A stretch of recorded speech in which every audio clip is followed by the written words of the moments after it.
السلام علیکم ورحمۃ اللہ وبرکاتہ۔ فہم قرآن کلاس 23واں پارہ سورۃ الصاد، 5ویں آخری رکوع کا آغاز، آیت نمبر 65۔ اعوذ باللہ من الشیطان الرجیم، بسم اللہ الرحمن الرحیم۔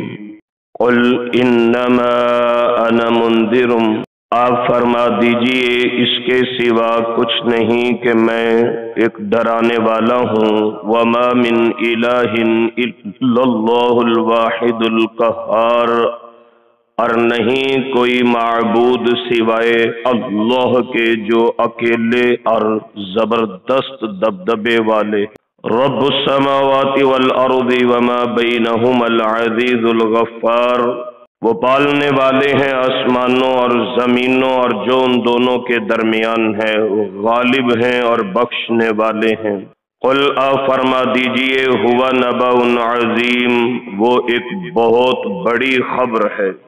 انتم عنہ معرضون، تم جس سے منہ پھیر چکے۔ ما کان لی من علم بالملأ الاعلی، نہیں میرے لیے کوئی بھی علم اونچی مجلس کا، اذ یختصمون جب وہ فرشتے جھگڑتے ہیں۔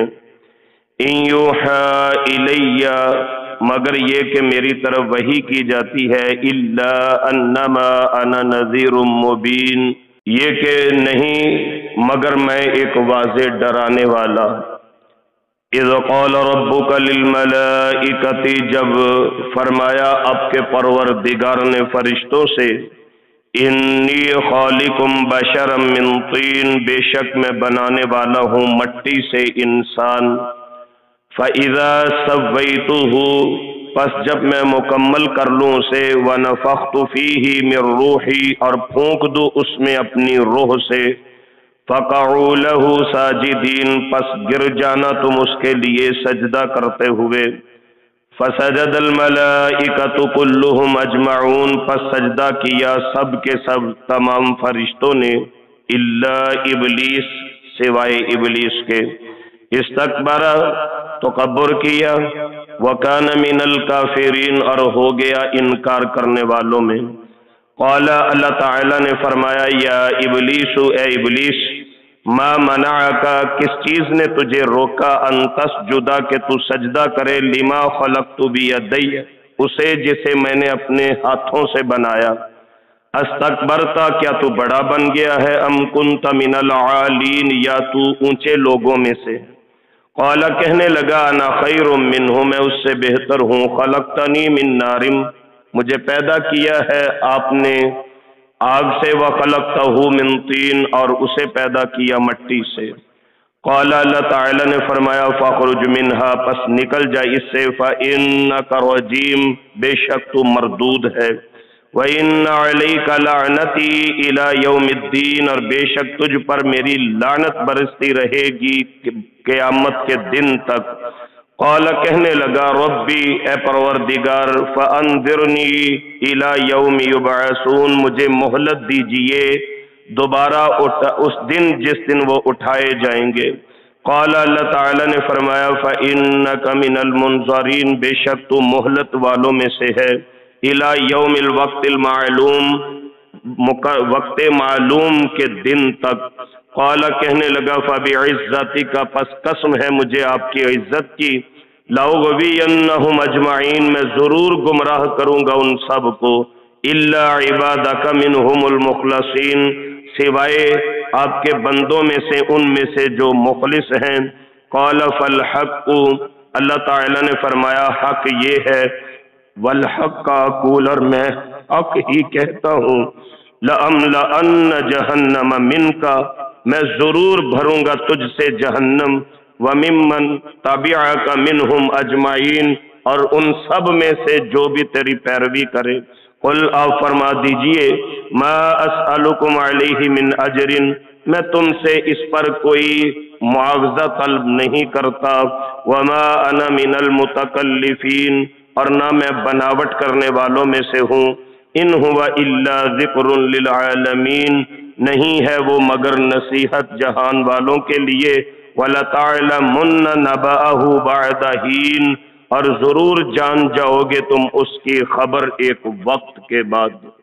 اللہ سبحانہ و تعالی کی توفیق رحمت سے آج ہم سورۃ صاد کا آخری سبق پڑھنے کی سعادت حاصل کر رہے ہیں۔ سورہ مبارکہ کا آغاز ذرا ذہن نشین فرما لیجئے۔ اللہ سبحانہ و تعالی کی وحدانیت، ربوبیت، اللہ تعالی کے معبود برحق ہونے اور رسول کائنات صلی اللہ علیہ وآلہ وسلم کے خاتم النبیین ہونے، اللہ کی طرف سے مبعوث ہونے کا تذکرہ اس سورہ مبارکہ کے شروع میں کیا گیا۔ اس کا جواب کفار کی طرف سے یہ بھی آیا تھا کہ ہم اتنے معبودوں کو چھوڑ کے ایک اندیکھے معبود کو پکڑ لیں۔ اس کا جواب یہ بھی آیا تھا کہ کیا اتنے انسانوں میں صرف آپ ہی اللہ کے رسول رہ گئے؟ یہ تفصیلات میں نے شروع میں عرض کی تھی۔ وہ جب ابو طالب کے گھر میں بھی یہ قریش کا 12 رکنی وفد آ کے بیٹھا تھا اور ابو جال اپنی ران پہ ہاتھ مارتا یہاں سے اٹھ کے نکلا تھا، اٹھو ہم اپنے ہی معبودوں کی پوجا کریں گے، ہم نہیں مانتی اس کے بتائے ہوئے اللہ کو۔ تو لہذا یہ سورہ مبارکہ کا آغاز تھا۔ اب سورہ مبارکہ کا اختتام ہو رہا ہے، پھر وہی دونوں باتیں، اللہ تعالی معبود برحق ہیں اور محمد الرسول اللہ صلی اللہ علیہ وسلم نبی برحق ہیں، یہ دونوں باتیں آخر میں پھر بیان کر دی گئیں۔ اللہ سبحانہ و تعالی ارشاد فرماتے ہیں، قل آپ فرما دیجئے انما انا منذر، میں ڈرانے والا ہوں، وعیدات سنانے والا ہوں، اللہ کی نافرمانی کرنے والوں کا انجام بتانے والا ہوں اور دوزخ کی پکڑ سے تمہیں آگاہ کرنے والا ہوں۔ اس کی مثال حدیث مبارکہ میں یوں بھی آتی ہے، حضور ارشاد فرماتے ہیں میری مثال ایسی ہے، ایک بندہ آگ جلاتا ہے تو کیڑے مکوڑے پتنگے اس آگ کا الاؤ روشن دیکھ کے اس میں گرنے کی کوشش کرتے ہیں، وہ بڑا انہیں بچاتا ہے لیکن وہ گرتے جاتے ہیں آگ کے اندر۔ یہی مثال میری ہے، میں دیکھتا ہوں تم جہنم کے کنارے تک پہنچ چکے ہو، میں تمہاری پشتوں سے پکڑ پکڑ کے تمہیں دوزخ سے بچاتا ہوں، لیکن تم میرے اوپر غالب آ جاتے ہو، اپنا پلہ چھڑا چھڑا کے تم دوزخ میں گر رہے ہو۔ یہ حضور علیہ السلام کی بعثت کا مقصد تھا، لوگوں کو دوزخ سے بچانا، لوگوں کو آگ سے بچانا، جہنم سے نکال کے جنت کی راہ پہ چلانا۔ اس کا ذکر ہے کہ آپ فرما دیجئے میں تو ڈرانے والا ہوں۔ وَمَا مِنْ إِلَٰهٍ، کوئی معبود نہیں، نفی کر دی گئی، کوئی معبود نہیں، اِلَّا اللَّهُ، اللہ کے سوا۔ یہ جب لفظ اللہ بولا جاتا ہے اس میں اللہ تعالیٰ کی تمام صفات آ جاتی ہیں۔ میں نے شاید پہلے کسی مجلس میں یہ اظہار کیا ہو، جب آپ ایک مرتبہ لفظ اللہ بولتے ہیں اس کا مطلب ہے آپ نے اللہ تعالیٰ کی تمام تعریفوں کا ذکر کر دیا، جو ہمارے علم میں ہے یا جو ہمارے علم میں نہیں ہے، اللہ کے قدرتیں، اللہ کے اختیارات، اللہ کے تصرفات، اللہ تعالیٰ کی ربوبیت، الوہیت، وحدانیت، یہ سارا کچھ لفظ اللہ میں آئے۔ اس کے باوجود لفظ اللہ اسم ذات کا تذکرہ فرمانے کے بعد اللہ کریم نے 5 صفات کا تذکرہ مزید فرما دیا ہے۔ 5 اللہ تعالیٰ کی صفات ان 2 آیات میں ہے۔ اللہ، اللہ کے سوا کوئی معبود نہیں۔ کون سے اللہ ہے؟ الواحد القہار، جو اکیلے یکتا ہیں اور جو روب اور دبدبے اور زبردست طاقت والے ہیں۔ تھوڑے سا یاد دہانی کرنے کی کوشش کیجئے، یوسف علیہ السلام کا تذکرہ جب ہم نے سورہ یوسف میں پڑھا، حضرت یوسف جب جیل میں قید کر دیے گئے تو اپنے جیل کے ساتھیوں سے جو ان کی گفتگو ہوئی، بات چیت ہوئی، اس کے لفظ کیا تھے؟ یا صاحبائی سجن، اے میرے جیل کے ساتھیوں، ایک سوال میں تم سے کرتا ہوں، بہت زیادہ معبود جن کی تم عبادت کرتے ہو، بہت زیادہ وہ الہ جو تم نے بنا رکھے ہیں، یا صاحبِ سجن ارباب متفرقون خیر، کیا بہت زیادہ بہتر ہوتے ہیں ام اللہ الواحد القہار، یا ایک زبردست طاقتور روب دبدبے والے اللہ بہتر ہے؟ یہ انہی الفاظ کے ساتھ یوسف علیہ السلام نے جیل میں تقریر فرمائی تھی. ارباب متفرقون خیر، بہت زیادہ معبود اچھے ہیں، ام اللہ الواحد القہار، یا ایک اللہ جو زبردست دبدبے روب طاقت والے قدرت والے ہیں وہ بہتر ہیں. یہاں اللہ تعالیٰ کی دو صفات اس آیہ مبارکہ میں، اللہ الواحد القہار. آگے چلیے تیسری صفت 66 نمبر آیہ مبارکہ، رب السماوات والارض، رب پالنے والا، ضروریات کو پورا کرنے والا. ہم تو یہ اعتراف کرتے ہیں ہماری ضروریات کو ہم سے زیادہ ہمارے پروردگار جاننے والے ہیں. رب السماوات والارض، آپ کیا خیال ہے یہ زمین و آسمان کا جو اتنا بڑا نظام ہے کیا یہ خود ہی چل رہا ہے؟ نہیں. سورہ الرحمن میں انشاءاللہ ہم پڑھنے والے ہیں، جلد ہی پہنچنے والے ہیں وہاں تک. اللہ کریم فرماتے ہیں کل یوم ہوا فی شان، تمہارا رب تمہارے پروردگار ہر روز ایک نئے کام میں مصروف ہے. آپ دیکھیے کوئی جیپنیس میں دعا مانگتا ہے، کوئی انگلش میں مانگتا ہے، کوئی سرائکی میں مانگتا ہے، کوئی پنجابی میں، کوئی اردو میں، کوئی عربی میں، کوئی فارسی میں، کوئی پشتو میں، کوئی کسی زبان میں دعا مانگتا ہے. ہما وقت سب کی بولیوں کو سمجھنے والے، سب کی دعاؤں کو سننے والے، سب کی مرادوں اور منشا کو عطا کرنے والے اللہ رب العالمین ہے، جنہیں رب السماوات والارض کہا جاتا ہے. آسمانوں کے بھی رب اللہ ہے، زمینوں کے بھی رب اللہ ہے. اور یہیں تک نہیں، وما بینہما، جو ان دونوں کے درمیان ہے، جو ان دونوں کے درمیان ہے، وہ کتنے جہان ہیں، ان تمام جہانوں کے پالنے والے اللہ ہیں. پھر چوتھی اور پانچویں صفت العزیز الغفار، مکہ والوں کو جھنجھوڑا جا رہا ہے. جن کو تم عبادت کرتے ہو کیا وہ اکیلے ہیں؟ جواب یقیناً نفی میں آئے گا. کیا وہ روب دبدبے والے ہیں؟ جواب نفی میں آئے گا. کیا وہ زمین و آسمان اور جو ان کے درمیان ہے ان کو پالنے والے ہیں؟ جواب نفی میں آئے گا. کیا وہ زبردست طاقت اور حکومت اور حاکمیت اور قدرت والے ہیں؟ جواب نفی میں آئے گا. کیا وہ بخشنے والے ہیں تمہارے خطاؤں کو، گناہوں کو؟ جواب نفی میں آئے گا. تو جب یہ تمام صفات حسنہ صرف اور صرف ایک ہی ہستی معبود برحق اللہ تعالیٰ میں موجود ہیں، تو پھر ایک اللہ کو چھوڑ کے تم اوروں کی طرف نظر التفات کیوں کرتے ہو؟ یہ سورہ صاد میں آخری پیغام دیا جا رہا ہے. اللہ تعالیٰ قرآن کریم میں ارشاد فرماتے ہیں ما قدر اللہ کا قدر ہی، لوگوں نے اللہ کی قدر کا حق ادا نہیں کیا جو اللہ کی قدر کا حق تھا.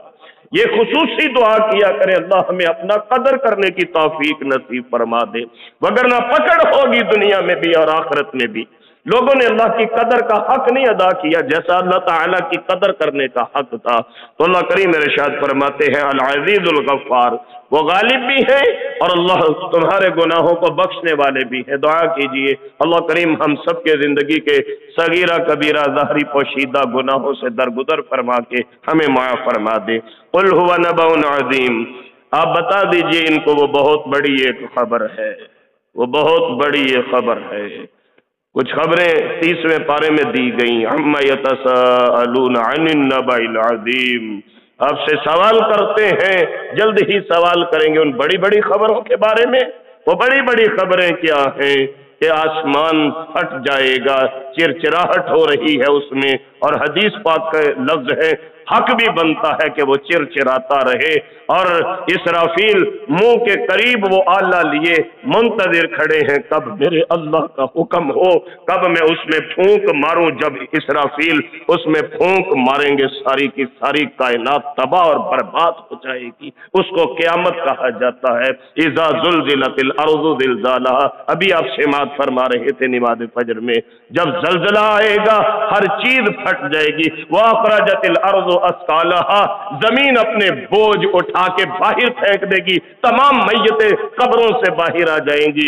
وَقَالَ الْإِنسَانُ مَا لَهَا، انسان پوچھتا پھرے گا یہ کیا ہو گیا. یہ ہے وہ بڑی خبر. قُلْ هُوَ نَبَأٌ عَظِيمٌ، آپ ان کو بتا دیجئے بڑی وہ خبر ہے. أَنْتُمْ عَنْهُ مُعْرِضُونَ، لیکن مصیبت یہ ہے کہ ہم اس سے اعراض کر چکے ہیں۔ 17ویں پارے کے شروع میں ہم پڑھ رہے ہیں اس سے قبل، اقترب للناس حسابهم وهم فی غفلۃ معرضون، لوگوں کا حساب جتنا قریب آ گیا لوگ اتنے تغافل میں پڑے، اتنا غفلت کا شکار ہے لوگ۔ اللہ اکبر کبیرہ۔ کیا یہ ہر آنے والا دن مجھے اور آپ کو قبر کے قریب نہیں کر رہا، موت کے قریب نہیں کر رہا، زندگی سے دور نہیں کر رہا؟ ہم پھر بھی نہ جانے کس انتظار میں بیٹھے ہیں۔ المیہ یہ ہے، قبرستان بھرے پڑے ہیں ان لوگوں کے ساتھ جو یہی میری اور آپ کی طرح سمجھتے تھے کہ صرف جو مر گئے انہوں نے مرنا ہے، ہم نے مرنا نہیں ہے۔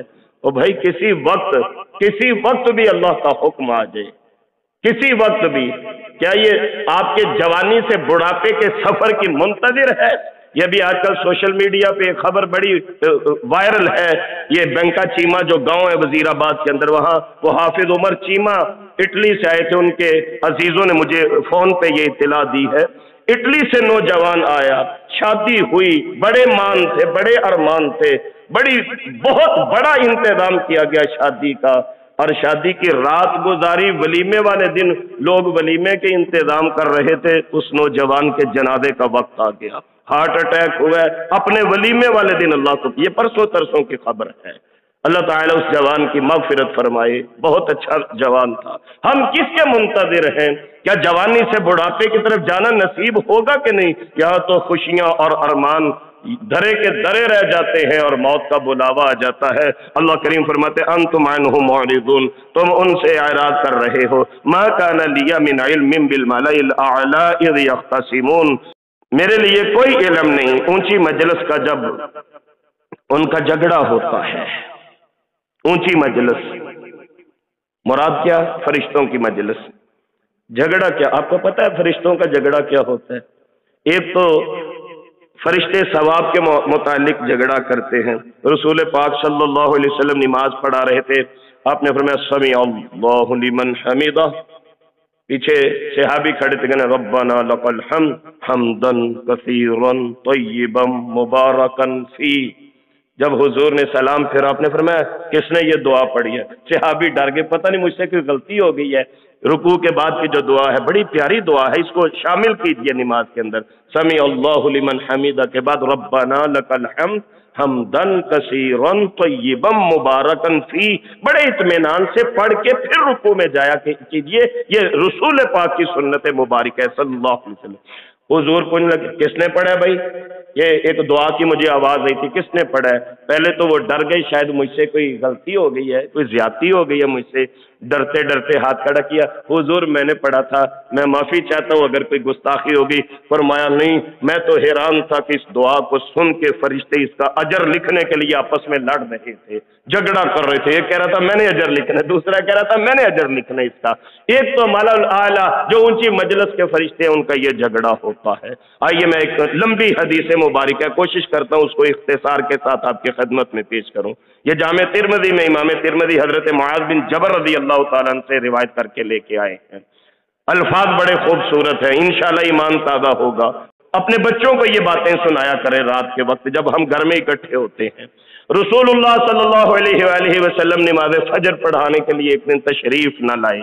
سیدنا معاذ بن جبل رضی اللہ تعالیٰ عنہ فرماتے ہیں کہ ہم سارے انتظار میں بیٹھے تھے، ٹائم دیکھ رہے ہیں، بار بار ٹائم بہت ہو گیا، جماعت کا ٹائم گزر گیا ہے، سرکار تشریف نہیں لا رہے، لیکن سارے اسٹل اپنی جگہ پہ کھڑے ہیں، کسی کی جرت نہیں ہے، حضور کا انتظار ہو رہا ہے۔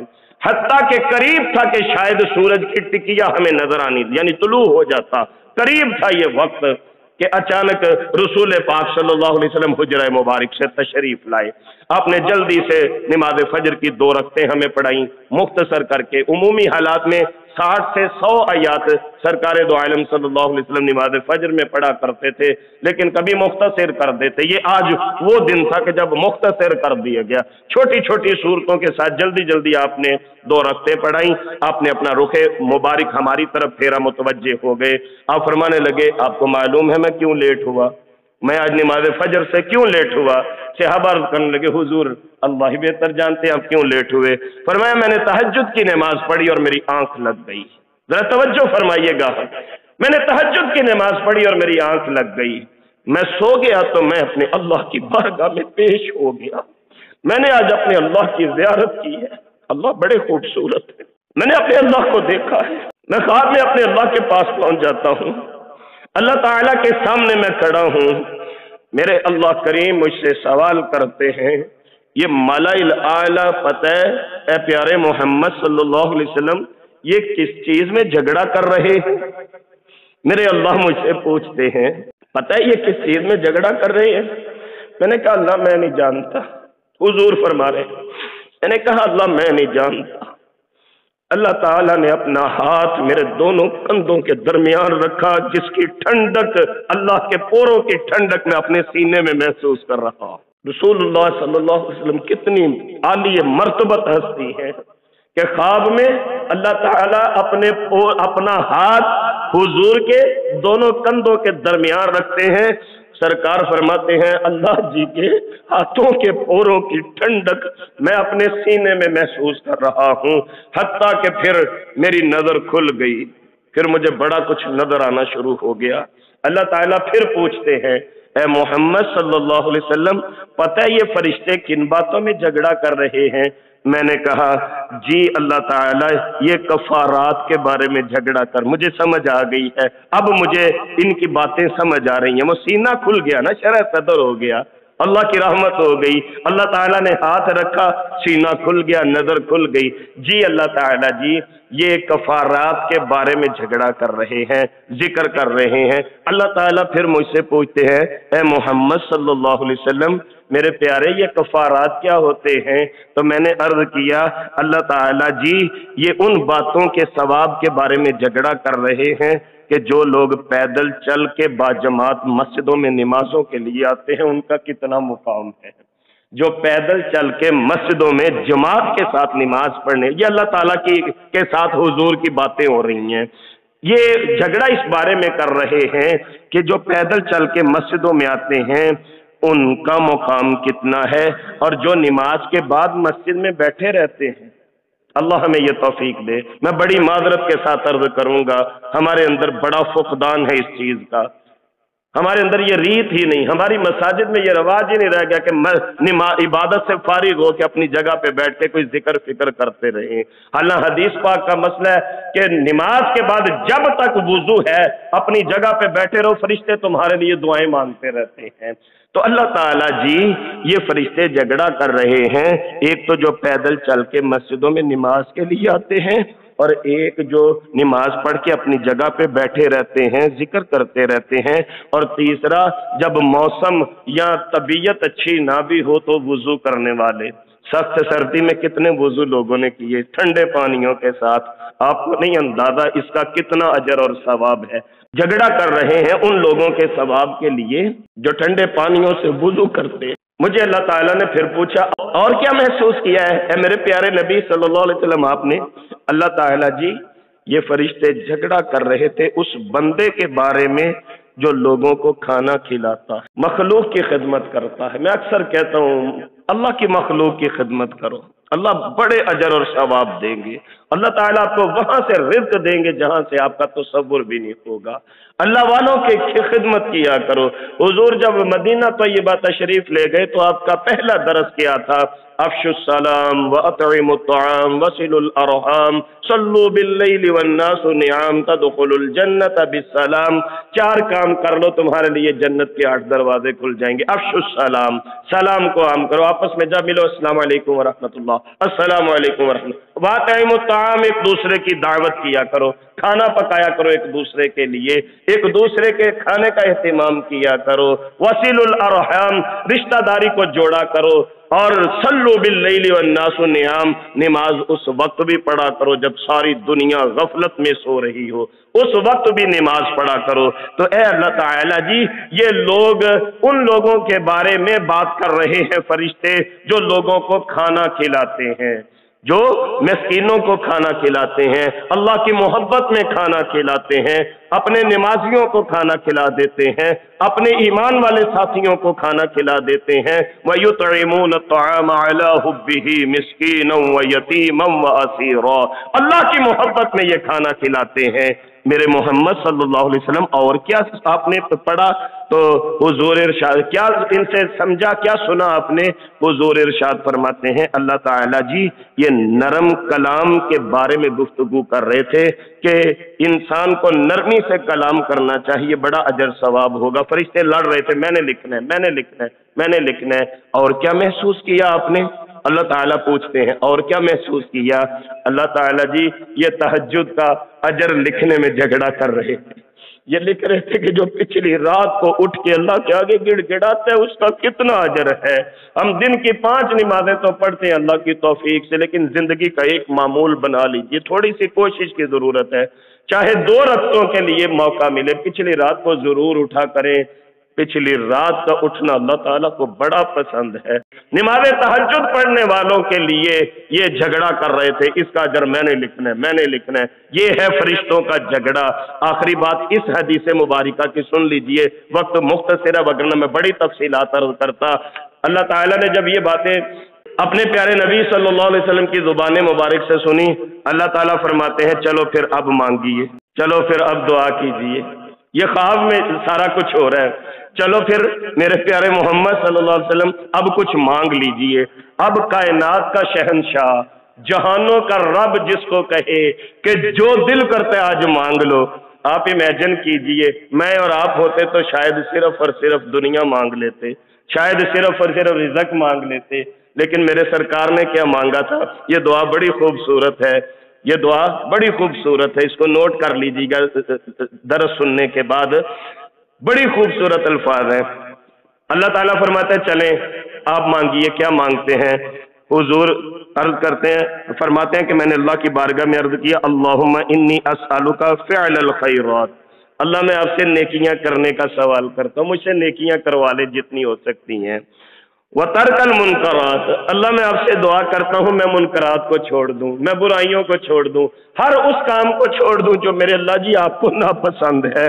وَحُبَّ الْمَسَاكِينِ، اللہ میں آپ سے مسکینوں کی محبت مانگتا ہوں، غریبوں کی محبت مانگتا ہوں، یتیموں کی محبت کا سوال کرتا ہوں۔ وَأَن تَغْفِرْ لِي وَتَرْحَمْنِي، اور یہ کہ آپ مجھے بخش بھی دیں اور مجھ پہ رحم بھی فرمائیں۔ وَإِذَا أَرَدْتَ فِتْنَةً فِي قَوْمٍ فَتَوَفَّنِي غَيْرَ مَفْتُونٍ، جب لوگوں میں فتنے عام ہو جائیں اللہ مجھے فتنوں سے بچا کے بس فوت کر لیجئے گا۔ فتنے بعض اوقات انسان کا ایمان بھی خراب کر دیتے ہیں، مجھے فتنوں کے دور میں، یہ حضور دعا مانگ رہے ہیں، اللہ مجھے فتنوں کے دور میں فتنوں سے بچا کے فوت کر لیجئے گا۔ وَأَسْأَلُكَ حُبَّكَ، میں اللہ آپ سے آپ کی محبت مانگتا ہوں، یہ دنیا آخرت کا اثاثہ ہے جس کو اللہ کی محبت مل جائے۔ وَأَسْأَلُكَ حُبَّكَ، اللہ میں آپ سے آپ کی محبت مانگتا ہوں۔ وَحُبَّ مَن يُحِبُّكَ، جس سے آپ محبت کریں میں آپ کے پیاروں کا پیار مانگتا ہوں، آپ کے محبوب لوگوں کی محبت کا سوال کرتا ہوں۔ وَحُبَّ عَمَلٍ، اور ہر اس عمل کی محبت کا سوال کرتا ہوں يُقَرِّبُ إِلَىٰ حُبِّكَ، جو مجھے آپ کی محبت میں لگا دے، جو مجھے اللہ والا بنا دے۔ میں نے خواب میں یہ دعا اللہ کے سامنے کھڑے ہو کے اللہ تعالیٰ کی بارگاہ میں کی۔ حدیث مبارکہ کے آخری لفظ ہیں، حضور یہ دعا پڑھانے کے بعد فرماتے ہیں یہ دعا حق ہے، اس کو پڑھ بھی لو، اس کو سیکھ بھی لو۔ یہ میں نے جو دعا سکھائی ہے اس کو صحابہ سیکھ بھی لو اور اس کو پڑھ بھی لو، یہی حق ہے۔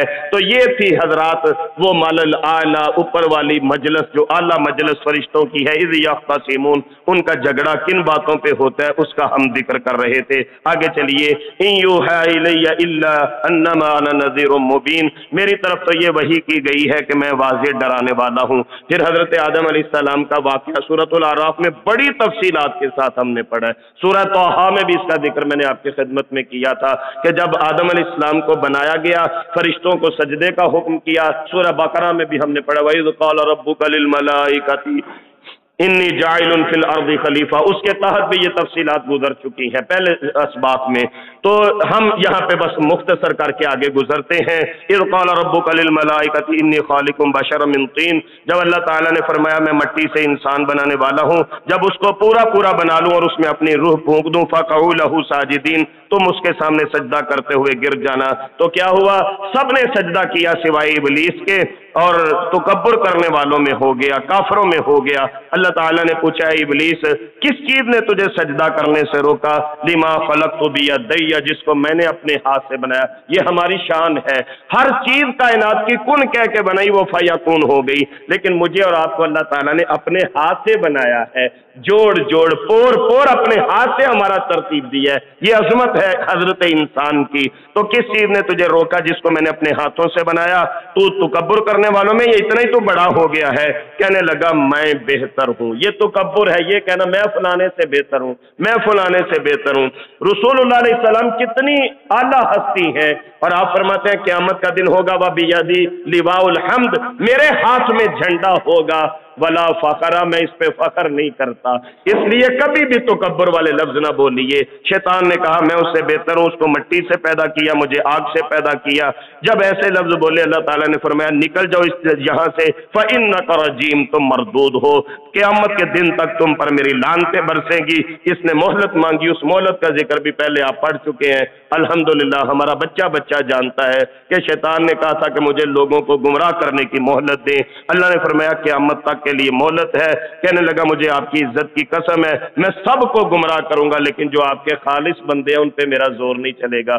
یہ دعا کیجیے اللہ ہمیں خالص لوگوں میں شامل فرما لے، جو مخلص ہوں گے ان پہ میرا زور نہیں چلے گا۔ اللہ کریم فرماتے ہیں حق تو یہ ہے والحق اقول، اور میں حق ہی کہتا ہوں۔ سبحان اللہ، میں حق ہی کہتا ہوں۔ کتنی پیاری بات ہے، وَمَنْ أَصْدَقُ مِنَ اللَّهِ قِيلًا وَمَنْ أَصْدَقُ مِنَ اللَّهِ حَدِيثًا۔ قرآن کریم کی دوسری دو مقامات کی آیات ہیں۔ اللہ تعالیٰ سے بڑھ کے کس کی بات سچی ہو سکتی ہے؟ یہاں پہ فرمایا وَالْحَقُّ أَقُولُ، میں حق ہی کہتا ہوں۔ میں صدقے جاؤں اپنے اللہ تعالیٰ جی کے، میں حق ہی کہتا ہوں۔ لَأَمْلَأَنَّ جَهَنَّمَ مِنْكَ وَمِمَّنْ تَبِعَكَ مِنْهُمْ أَجْمَعِينَ، تیری اور تیری پیروی کرنے والوں سب کو ملا کے میں دوزخ کو بھر دوں گا۔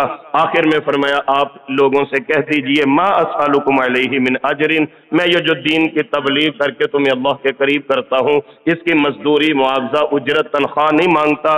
وما انا من المتکلفین، اور میں بناوٹ کرنے والوں میں سے نہیں۔ تکلف کیا ہوتا ہے؟ تکلف کیا ہوتا ہے؟ میں مختصر سی اس کی تشریح کر دوں۔ حضرت مسروق رحمہ اللہ تابعی ہیں، وہ فرماتے ہیں عبداللہ بن مسعود رضی اللہ تعالیٰ عنہ ہمارے پاس آئے تو ہم نے یہی سوال کیا یہ تکلف کیا ہوتا ہے؟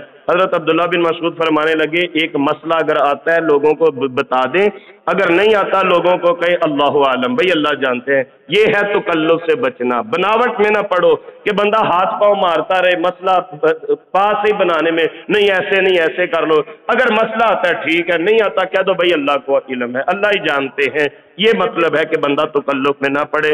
ان ہوا الا ذکر للعالمین، یہ قرآن جہان والوں کے لیے نصیحت ہے۔ جیسے اللہ رب العالمین ہے، رسول اللہ علیہ السلام رحمت للعالمین ہے، اسی طرح قرآن ان ہوا الا ذکر للعالمین، یہ جہان والوں کے لیے قرآن پاک نصیحت ہے۔ وَلَتَعْلَمُنَّ نَبَأَهُ بَعْدَ حِينٍ، جلد ہی تھوڑے وقت کے بعد تمہیں یہ ساری خبریں معلوم ہو جائیں گی۔ اس مقام پہ آ کے 88 آیات کے ساتھ سورۃ صاد اپنے اختتام کو پہنچتی ہے۔ 5 رکوعات مکمل ہو گئے، 378 کلمات مکمل ہو گئے، 3107 حروف مکمل ہو گئے، اور اسی کے ساتھ قرآن کریم کی 38ویں سورہ مبارکہ مکمل ہو گئی۔ حسب معمول مل کے دعا کریں گے اللہ تعالیٰ اس کار خیر کو اپنی بارگاہ میں قبول فرما کے ہم سب کے لیے توشہ آخرت فرما دیں۔ اللہ سبحانہ و تعالیٰ اپنی رحمت کاملہ سے ہم سب کو نیک اعمال کی توفیق نصیب فرمائے۔ بسم اللہ الرحمن الرحیم۔ الہکم الہ واحد لا الہ الا هو الرحمن الرحیم۔ یا ربی لک الحمد کما ینبغی لجلال وجہک وعظیم سلطانک۔ اللہم صلی علی محمد وعلی آل محمد کما صلیت علی ابراہیم وعلی آل ابراہیم انک حمید مجید۔ اللہم بارک علی محمد وعلی آل محمد کما بارکت علی ابراہیم وعلی آل ابراہیم انک حمید مجید۔ ربنا ظلمنا انفسنا وإن لم تغفر لنا وترحمنا لنكونن من الخاسرين۔ ربنا آتنا في الدنيا حسنة وفي الآخرة حسنة وقنا عذاب النار۔ اللهم وقنا عذاب القبر وقنا عذاب الحشر وقنا عذاب الميزان يا حي يا قيوم برحمتك نستغيث يا الله يا رحمن يا رحيم يا واحد القهار يا رب السماوات والأرض يا عزيز الغفار يا قريب مجيب يا سميع بصير يا الله يا رحمن يا رحيم يا حي يا قيوم برحمتك نستغيث۔ اے میرے کریم مالک، ہمارے زندگی کے صغیرہ کبیرہ ظاہری پوشیدہ عمدن سہون گناہ معاف فرما دیجئے، جان بوجھ کے کیے یا بھول چوک میں ہو گئے گناہوں کو معاف فرما دیجئے، آنکھوں سے کیے، ہاتھوں سے کیے، زبان سے کیے، پاؤں کے ساتھ چل کے جا کے کیے، ہمارے سبھی گناہوں کو معاف فرما دیجئے۔ یہ گناہوں میں اٹے ہوئے ہاتھ اس قابل تو نہیں آپ کی بارگاہ میں دست دعا ہو سکے، یہ دل گناہوں کی میل کچیل سے میلا پڑا ہے، اس قابل تو نہیں کہ یہ کچھ سوچ سکے۔ اے میرے مالک، یہ آنکھیں گناہوں سے آلودہ ہو چکی ہیں، لیکن میرے کریم اللہ اپنی رحمت کاملہ سے ہماری ظاہری باطنی صفائیوں کا انتظام فرما کے ہمیں اپنے مقربین میں مستجاب الدعوات لوگوں میں شامل فرما۔ ہم نے آپ کی توفیق رحمت سے سورۃ صاد تک قرآن کریم کی تفسیر آج مکمل کی ہے، میرے کریم مالک سے اپنی بارگاہ میں قبول فرما لیجئے۔ ہم بڑے کمزور ہیں، بڑے گناہگار ہیں، لیکن آپ کی نظر رحمت ہے، آپ نے ہمیں چن لیا فہم القرآن کے لیے، قبول بھی فرما لیجئے۔ اے میرے کریم مالک، سورہ صاد تک قرآن کریم کے جتنے احکامات پڑھے ان پہ عمل کی توفیق نصیب فرما دیجئے، جن نواحیات کا تذکرہ پڑھا اللہ کریم ان سے اجتناب کی توفیق نصیب فرما دیجئے۔ یقیناً سورہ صاد کے اسباق میں کہیں تجویدی نکات کے اعتبار سے، کہیں گرامر کے اعتبار سے، معنی مفہوم اور تفسیری نکات نکالنے کے اعتبار سے غلطیاں وہ میری وجہ سے ہوئی، مجھے معاف فرما دیجئے۔ جو اچھائیاں بھلائیاں بیان ہوئیں وہ تو خالصتاً آپ کی رضا رحمت کا نتیجہ، اسے قبول فرما لیجئے۔ اے میرے کریم مالک، ہم سب کو معاف فرما دیجئے۔ اے میرے مالک، ہمارے والی بس ہو چکی ہے۔ اے میرے مالک، ہم گلیوں کے تنکوں سے بھی ہلکے ہو چکے ہیں، تو علی کل شیء قدیر ہے۔ میرے اللہ اپنی رحمت سے ہمارے حالات پہ اپنا کرم، اپنا رحم شامل فرما دیجئے۔ جو بیمار ہیں اللہ صحت و عافیت نصیب فرما دیجئے۔ دنیا میں بڑے دواخانے، بڑے ہسپتال ہیں، بڑے کلینک ہیں، لیکن شفا کا نہ صرف تیرے پاس ہے۔ اللہ ہماری روحانی، جسمانی، ذہنی بیماریوں سے ہمیں شفا نصیب فرما دیجئے۔ اے میرے کریم مالک، ہم آپ سے آپ کی محبت کا سوال کرتے ہیں، اللہ ہمیں اپنی محبت نصیب فرما دیجئے، ہمیں اپنے پیاروں کی محبت نصیب فرما دیجئے، ہر اس عمل کی محبت نصیب فرما دیجئے جو عمل آپ کی محبت کے قرب کی طرف لے کے جائے۔ اے اللہ کریم، ہمارے دنیا سے جانے والوں کی کامل بخشش فرما دیجئے۔ ہم میں سے جن کے پیارے والدین دنیا سے چلے گئے، اللہ ان کی والدین کی قبروں کو کروٹ کروٹ جنت الفردوس فرما دیجئے۔ جتنے لوگ دنیا سے رخصت ہوئے سب کی بخشش فرما دیجئے۔ میرے کریم مالک، ہمارے پیاروں کے ساتھ انتہائی پیار والا معاملہ فرما دیجئے۔ اے میرے کریم مالک، ہمارے پیارے والدین کی قبروں کو نور سے منور فرما دیجئے۔ اے اللہ، جو بے اولاد ہیں نیک اولاد نصیب فرما دیجئے، جو صاحب اولاد ہیں ہمارے بچوں کو نیک فرما دیجئے، ہمارے بیٹے بیٹیوں کے مقدر نصیب اچھے فرما دیجئے، غیب سے اسباب پیدا فرما دیجئے۔ اللہ غیب سے اسباب پیدا فرما دیجئے، جو رشتوں کے لیے پریشان ہے اللہ نیک رشتے نصیب فرما دیجئے۔ اے میرے مالک، ہمیں ظاہری پوشیدہ دشمنوں کی دشمنی سے، حاسدین کے حسد سے، شریروں کی شرارتوں سے محفوظ فرما لیجئے۔ وہ لوگ جو ظاہر یا پوشیدہ ہماری دشمنی کر رہے ہیں، وہ رشتہ داروں میں ہوں، عزیز و اقربا میں ہوں، میرے کریم مالک وہ محلے داروں میں ہوں، ہمیں ہر حاسد کے، حسد کے اور بغض سے محفوظ فرما لیجئے۔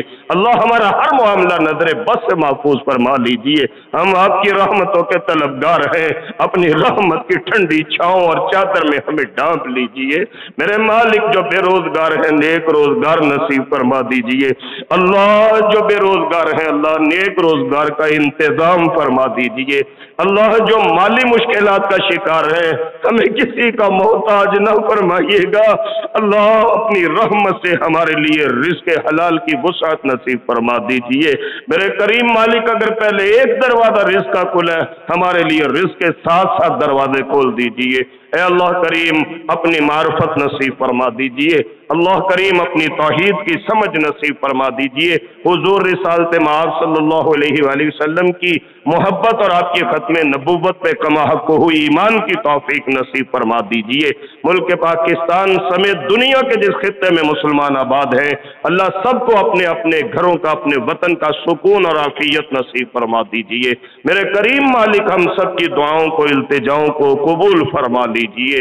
میرے کریم مالک ہم سب کو بار بار حج بیت اللہ اور عمرہ کی سعادت نصیب فرما دیجئے۔ غریبوں کی، فقیروں کی درخواستیں تیری بارگاہ میں ہے، میرے کریم مالک ہم سب کو حج بیت اللہ کے لیے جمع فرما لیجئے۔ اللہ ہمیں حج بیت اللہ کے لیے قبول فرما لیجئے۔ اے میرے کریم مالک دنیا اور آخرت کی بھلائیاں، کامیابیاں نصیب فرمائیے۔ زندہ رہیں اسلام پہ، خاتمہ ایمان پہ ہو، مرتے آخری کلمہ شہادت پڑھنا نصیب ہو جائے۔ میرے کریم اللہ ہمیں قبر کے عذاب سے محفوظ فرما دیجئے گا، اللہ کل قیامت کو رسوائی سے بچا لیجئے گا، حضور کی شفاعت اور حضور کے ہاتھوں سے حوض کوثر ہمارا مقدر فرما دیجئے گا، اپنے عرش کی ٹھنڈی چھاؤں تلے ہمیں یوں ہی جمع فرما لیجئے گا۔ یہ صبح کے اندھیروں میں قرآن کریم کی محبت لے کے آنے والے اللہ ان کو قیامت کے کامل نور کا حقدار فرما دیجئے، ہماری زندگی سے غموں کے اندھیرے دور فرما دیجئے، ہماری قبروں کے اندھیرے دور فرما دیجئے۔ اے اللہ ہم سے راضی ہو جائیں، اللہ ہم سے راضی ہو جائیں، اللہ ہم سے راضی ہو جائیں، ہم سب کو معاف فرما دیجئے، اللہ ہم سب کو معاف فرما دیجئے، اللہ ہم سب کو معاف فرما دیجئے۔ بیسیوں، سینکڑوں، ہزاروں دعائیں ایسی جو ہچکچاتے، شرماتے مجلس میں ایک دوسرے کے سامنے نہیں بیان کر رہے، تو علیم بذات صدور ہے، 99 ماؤں سے زیادہ پیار کرنے والا ہے۔ اللہ ہمارے دلوں میں چھپی ہماری حسرتوں کو مسرتوں میں تبدیل فرما دے، ہمیں اپنے گھروں کا سکون نصیب فرما دے۔ اللہ ہماری دعاؤں کو قبول فرما لیجئے، اللہ ہماری دعاؤں کو قبول فرما لیجئے، اللہ ہماری دعاؤں کو قبول فرما لیجئے۔ ربنا تقبل منا انک انت السمیع العلیم وتب علینا انک انت التواب الرحیم۔ صلی اللہ تعالی علی خیر خلقہ محمد وآلہ وصحبہ اجمعین برحمتک یا ارحم الراحمین۔ یہ تھے محترم محمد سلیمان شاکر، فاضل روم اسلامیہ، لیکچرر فہم قرآن کلاس۔ یوٹیوب چینل دنیا دین قرآن مجید کا ترجمہ اور تفسیر سیکھنے کے لیے اور دینی سوالات کے جوابات کے لیے واٹس ایپ گروپس میں شامل ہونے کے لیے 00923525202007 00923167983575 00923007446434۔ قرآن سمجھیں، قرآن سمجھائیں، دوسروں کو بھی قرآن سمجھنے کی دعوت دیں۔ نبی کریم صلی اللہ علیہ وسلم کی پیاری دعائیں، اذکار، نماز ترجمہ سے سمجھ کر پڑھیں، یاد کریں، دوسروں کو